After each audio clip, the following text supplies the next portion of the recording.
Whenever they are confronted with a major challenge, the Brussels bureaucrats bury their heads in the sand. When Serbia was bullying its Balkan neighbors in the 1990s, it should have been the EU that confronted the Serbian genocidal tyrant, but it was left to the US and NATO to intervene with decisive military power. When the EU encouraged the Ukraine to turn westwards, it then failed to stand up to Vladimir Putin as Russian separatists tore the country apart. Now the EU fails to strongly condemn the violence during last weekend's election in Catalonia, and is dithering about its status within the EU, if it proclaims independence from Spain next week. Across Europe, there are dozens of regions keen to follow Catalonia in their demand for greater freedom.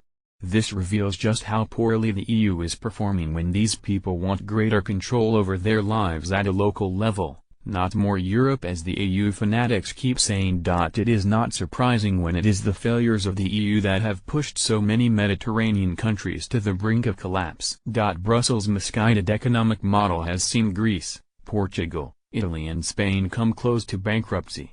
Rates of unemployment have rocketed, especially among young people who see little chance of a secure future. Mass migration has seen tremendous pressure piled on Mediterranean countries who are struggling to cope with the new arrivals in their cities. It is no wonder that the richer parts of these countries are fed up with bailing out the poorer parts as they battle to deal with EU-created problems. It's not only the Catalans in Spain, but the Venetians and Lombards in northern Italy who are seeking greater autonomy.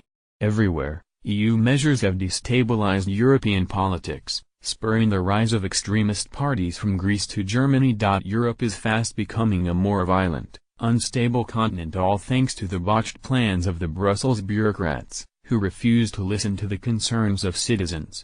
It is not surprising that their continued failures are encouraging revolution on the streets of Europe. It is the spirit of our age, but whereas these legitimate demands for greater freedom work well on a national level, as a successful Brexit will show, when rebellious regions undermine nations, then that is a disaster for us all.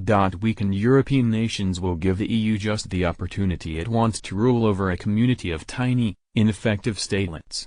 Maybe that's why the EU is being so muted in its condemnation of events in Catalonia. Anarchy across Europe would encourage the nightmare scenario of an EU paramilitary police force putting down any dissension.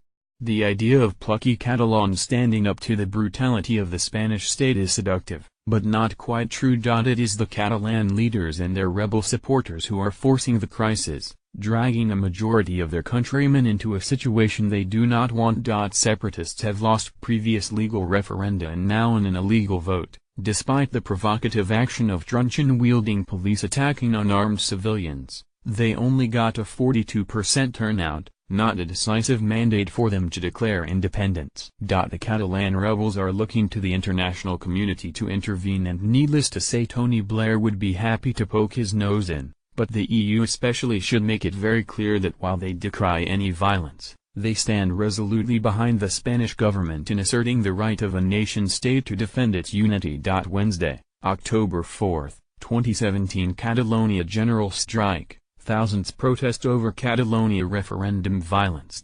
Catalonia should never be an independent part of the EU as the result of an illegal, unverified vote. Just imagine if the SNP, after losing a referendum, nevertheless decided to press on with independence for Scotland. It would be an act of rebellion that would deserve to be suppressed with all the authority of the state. The reality in Spain is that this is a political struggle between left-wing Catalans and a conservative national government, with Catalan leaders using the crisis to divert attention away from investigations into alleged corruption. It is nation-states that make Europe strong. In the past the EU has sought to undermine this by encouraging a community of regions by doling out our money as regional subsidies. Being mindful of Gibraltar and keen to see the EU fall apart, it is tempting to take the enemy of my enemy is my friend approach and rejoice in Spain's discomfort by the Catalans, but the destabilizing of a major nation is in nobody's interest. It is typical of the EU that it should now shrink back from any decisive statement about Catalonia, preferring to see how the pieces fall, and how it can exploit the resulting instability to its own advantage. If it really cared about the Spanish, it would act decisively to advise strongly against any further march towards violence and illegal separation. By doing that it would take one little,